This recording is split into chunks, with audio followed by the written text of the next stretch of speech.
ओम शांति। आज 21 फरवरी 2026 की बातों पर हम गहराई से चर्चा करेंगे और आज का जो सार है वो सच में हमें जगाने वाला है। सार है, मीठे बच्चे, तुम बाप के पास आए हो अपनी सोई हुई तकदीर जगाने।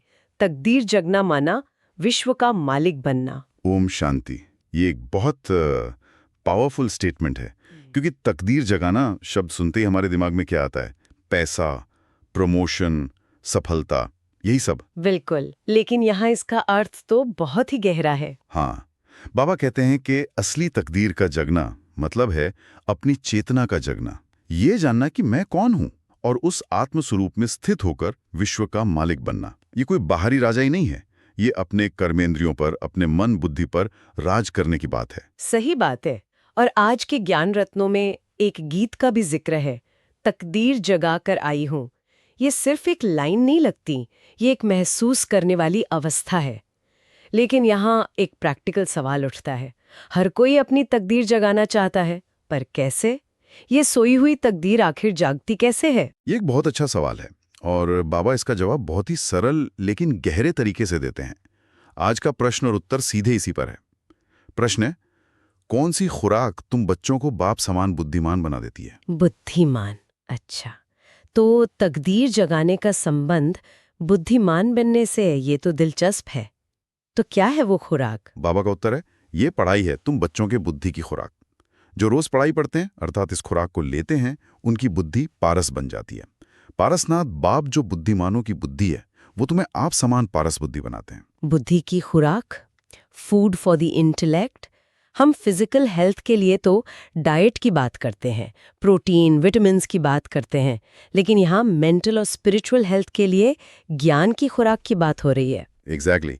और सोचिए, जब हम गलत खाना खाते हैं तो शरीर पर कैसा असर होता है। वैसे ही आज दुनिया में जो इन्फॉर्मेशन का ओवरलोड है, फेक न्यूज, नफरत, एंग्जाइटी, वो हमारी बुद्धि के लिए जंक फूड जैसा है। बाबा कहते हैं कि इस जंक फूड ने हमारी बुद्धि को पत्थर जैसा बना दिया है, जो सही गलत का फैसला ही नहीं कर पाती। ये ज्ञान, ये रोज की पढ़ाई उस पत्थर बुद्धि को डिटॉक्स करके उसे पारस बुद्धि बनाती है। और बाबा को पारसनाथ कहा गया है, यानी पारस के भी नाथ, the lord of the philosopher's stone. यहाँ पर मुझे थोड़ा और समझना है। पारस पत्थर तो लोहे को सोना बनाता है, ये तो हमने कहानियों में सुना है। तो पारस बुद्धि का मतलब क्या? सिर्फ बुद्धि का शुद्ध हो जाना है? यह उससे भी एक कदम आगे की बात है और यहीं पर इसका असली रहस्य छुपा है।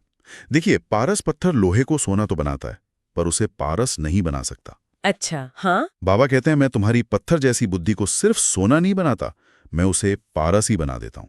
इसका मतलब है कि आपकी बुद्धि न सिर्फ खुद दिव्य और शक्तिशाली बनती है, बल्कि उसमें इतनी शक्ति आ जाती है कि वो जिसके भी संपर्क में आए उसे भी बदलने की प्रेरणा दे सके। एक मिनट, ये तो पूरा गेम ही बदल देता है। मतलब लक्ष्य सिर्फ खुद को ठीक करना नहीं है, बल्कि एक ऐसा ट्रांसफॉर्मेटिव एजेंट बनना है जो दूसरों को भी ठीक होने में मदद करे। बिल्कुल। पत्थर से सोना नहीं, पत्थर से पारस। That's a huge leap. बिल्कुल। लेकिन इस पूरी प्रक्रिया के लिए, इस खुराक को सही तरह से लेने के लिए, ये जानना बहुत जरूरी है कि ये ज्ञान आ कहाँ से रहा है, उसका सोर्स क्या है। और अक्सर ईश्वर को लेके ही दुनिया में सबसे ज्यादा कंफ्यूजन है, जैसे शिव और शंकर को एक मान लेना। ये एक बहुत ही फंडामेंटल बिंदु है जिसे बाबा हर दिन स्पष्ट करते हैं। ये ज्ञान की नींव है। हम व्यवहार में भी देखें तो देवताओं के लिए क्या कहते हैं? ब्रह्मा देवताय नमः, विष्णु देवताय नमः, शंकर देवताय नमः। हाँ, लेकिन शिव के लिए क्या कहते हैं? शिव परमात्माय नमः। भाषा में ही फर्क साफ है। बिल्कुल। देवता और परमात्मा एक नहीं हो सकते। शिव निराकार ज्योति बिंदु परमात्मा है, जो इन तीनों देवताओं ब्रह्मा, विष्णु और शंकर के भी रचयिता हैं। शंकर का अपना सूक्ष्म शरीर है, उनकी अपनी एक भूमिका है विनाश की, लेकिन शिव तो अशरीरी हैं, ज्ञान के सागर हैं, वो रचता हैं। और इसी कंफ्यूजन से एक और बहुत बड़ा विरोधाभास पैदा होता है। लोग भजन गाते हैं, दुख हरता सुख करता। हाँ। लेकिन जैसे ही घर में कोई मुश्किल आती है, किसी की मृत्यु हो जाती है, तो फौरन कहते हैं भगवान ने दुख दिया या भगवान की मर्जी थी। ये तो डबल स्टैंडर्ड हो गया। बाबा इसी भ्रम को तोड़ते हैं। वो कहते हैं कि मैं तुम्हारा पिता हूं, मैं दुख कैसे दे सकता हूं? मैं तो दुख हरने वाला हूं। आत्मा अपने कर्मों के हिसाब किताब के अनुसार एक शरीर छोड़कर दूसरा पार्ट बजाने जाती है। ये इस 5000 साल के ड्रामा का एक सेट नियम है। ज्ञान न होने के कारण मनुष्य इस शरीर परिवर्तन पर शोक मनाते हैं, रोते पीटते हैं। जो कि अज्ञान की निशानी है। हाँ, सच तो ये है कि आत्मा अजर, अमर, अविनाशी है। तो अगर आत्मा अमर है और दुख सुख कर्मों का खेल है, तो फिर भारत जैसी प्राचीन सभ्यता में इतनी दुर्गति और भ्रम क्यों आया? जाहिर है कहीं ना कहीं ज्ञान का सोर्स ही करप्ट हो गया होगा। और बाबा इसी पॉइंट पर आते हैं जब वो शास्त्रों और सुनी सुनाई बातों की बात करते हैं। बिल्कुल, बाबा कहते हैं कि मैं ज्ञान का सागर हूं। मैं प्रेरणा से या दूर बैठे बैठे किसी को पावन नहीं बनाता। मैं इस पुरानी दुनिया में, इस पुराने शरीर में प्रवेश करके सीधे सीधे सच्चा ज्ञान सुनाता हूं। और उस ज्ञान का पहला पाठ है देह अभिमान से देही अभिमानी बनना। महसूस करना कि मैं ये शरीर नहीं, मैं इस शरीर को चलाने वाली एक चैतन्य शक्ति, एक आत्मा हूं। हाँ, और आत्मा का वो स्वरूप भी कितना अद्भुत है। बाबा कहते हैं अनुभव करो कि तुम एक छोटी सी न दिखाई देने वाली ज्योति बिंदु आत्मा हो, और उस माइक्रोस्कोपिक पॉइंट ऑफ लाइट में 84 जन्मों का पूरा पार्ट एक रिकॉर्ड की तरह भरा हुआ है। सोचकर ही रोंगटे खड़े हो जाते हैं। Imagine a tiny microchip that holds the data of a 5000 year long epic movie, और उसमें आपके लिए 84 अलग अलग रोल्स हैं।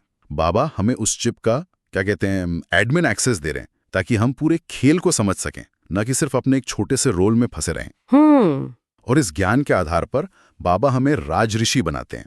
ये शब्द भी बहुत अनोखा है। हाँ, क्योंकि दुनिया में ऋषि का मतलब है वो जो घर परिवार राजपाट सब छोड़कर जंगल में चला जाए, एक तरह से पलायन। लेकिन बाबा का कॉन्सेप्ट तो बिल्कुल उल्टा लगता है। ये पलायन नहीं है, बल्कि ये परिवर्तन का मार्ग है। बाबा कहते हैं तुम्हें घर नहीं छोड़ना, जंगल में नहीं जाना, अपने परिवार में, अपनी नौकरी में, अपनी जिम्मेदारियों के बीच रहते हुए पवित्रता की प्रतिज्ञा करनी है। संन्यास लेना है, लेकिन घर बार का नहीं, बल्कि 5 विकारों का। हाँ, 5 विकारों का, काम, क्रोध, लोभ, मोह, अहंकार का। यही सच्ची राजऋषि की अवस्था है। कर्म करते हुए कर्म के बंधन से मुक्त रहना। ये राजऋषि का कॉन्सेप्ट तो आज के माइंडफुलनेस या डिटैच्ड एंगेजमेंट जैसा लगता है। दुनिया में बहुत से लोग इसे पाने की कोशिश कर रहे हैं, पर अक्सर काम और परिवार के दबाव में फेल हो जाते हैं। तो बाबा की बताई इस विधि में ऐसा क्या खास है जो इसे प्रैक्टिकल बनाता है? इसमें जो सबसे खास बात है जो इसे प्रैक्टिकल बनाती है, वो है कनेक्शन का सोर्स। बाबा इसकी एक मुख्य श्रीमत या श्रेष्ठ सलाह देते हैं। किसी भी देहधारी को मत देखो। यहाँ पे एक सवाल उठता है। किसी देहधारी को मत देखो, ये थोड़ा एक्सट्रीम नहीं लगता? हम समाज में रहते हैं, लोगों से मिलते हैं, क्या ये हमें समाज से अलग थलग नहीं कर देता? देखने में एक्सट्रीम लग सकता है, लेकिन इसका अर्थ शारीरिक रूप से किसी को न देखना नहीं है। इसका अर्थ है अपनी बुद्धि का लगाव, अपनी आशाएं, अपनी निर्भरता किसी भी देहधारी पर न रखो, चाहे वो गुरु हो, कोई रिश्तेदार हो या कोई दोस्त। अच्छा, क्योंकि हर आत्मा अपनी यात्रा पर है, हर कोई अपूर्ण है। जब स्वयं ज्ञान का सागर निराकार परमात्मा सम्मुख है, तो अपनी बुद्धि का कनेक्शन सीधे उससे जोड़ो। देहधारियों को देखने से बुद्धि में हलचल होगी, लेकिन एक निराकार को याद करने से शक्ति मिलेगी, स्थिरता आएगी।